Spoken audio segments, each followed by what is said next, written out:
Ваша сержант Луиза Мирель, предоставьте документы на проверку, пожалуйста.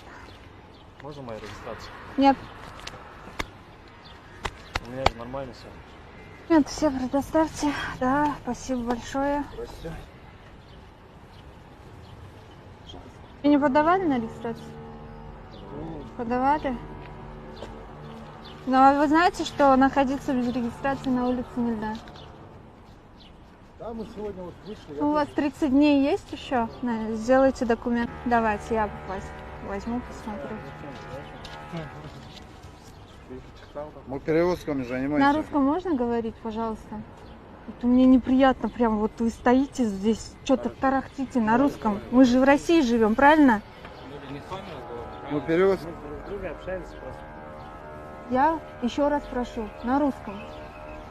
В отдел поедем, еще хуже будет. Уважаемые, мы просто Сейчас, перевозками занимаемся. Мы вчера приехали. В течение месяца обратно уезжаем.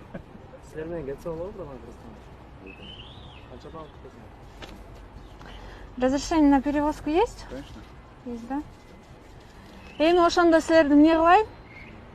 Эмне кылайын? А? Хором жүргүлө отделениеге кеттик.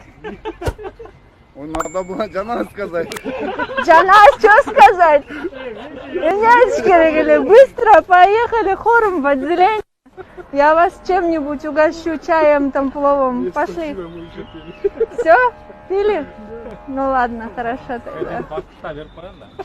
Сенин паспортун бербейм, сенин паспортун меники. А что вы сразу так не сказали? Что, Я понимаете, просто по-киргизски? внедряюсь, понимаете, внедряюсь. Я лет 10 работаю уже. Конечно, С какого города? я не скажу. А Мне то просто меня когда- там посадят. Нет, просто когда по-киргизским разговаривать, приятно. Свои права не знаете. Потому что вы должны были спросить, на каком основании документы проверяете.